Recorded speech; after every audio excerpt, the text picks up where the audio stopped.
ndavuga gushima ujyanye n'ishimwe kuko naje ndi tete vide ubu ngiye gutaha ndi furu tete. Uri kumva kugana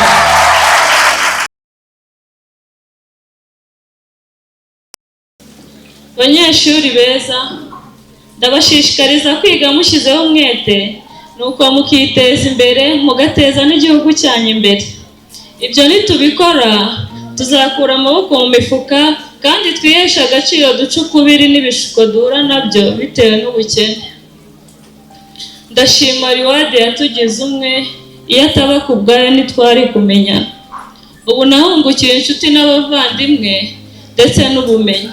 Ubu nabashije kuvugira mu ruhame kuva igihe nahuye namwe babyeyi.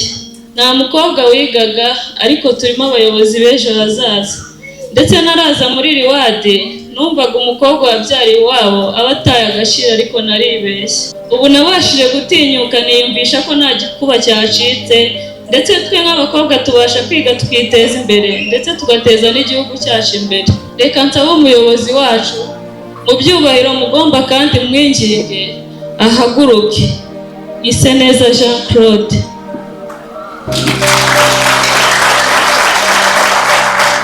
Wanyegera.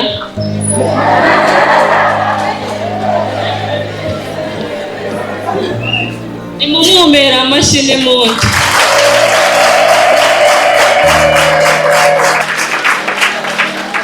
Umuyobozi wacu, abanyeshuri bakuntumyeho ko nubwo ndi gato ariko sindi muto, ngo nisanzure ariko nsibe gusanza ibyo nsanze.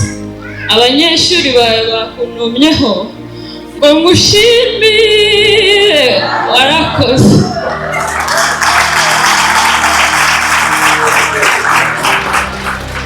Kandi ngo ubabwirire abarezi babo ko batewe ishema no kuba baranyuze mu biganza byabo, nabo badushimirire.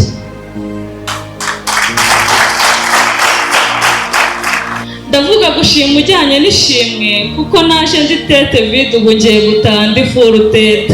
Uri kumva kugana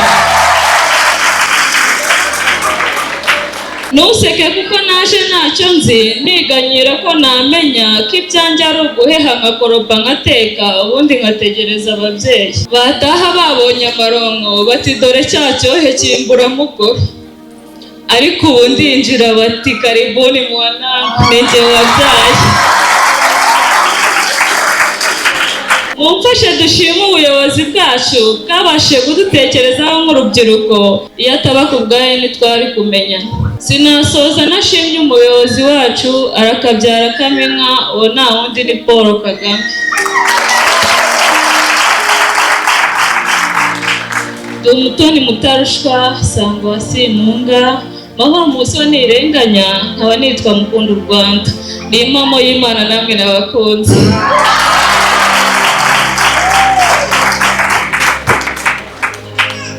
Murakoze cyane.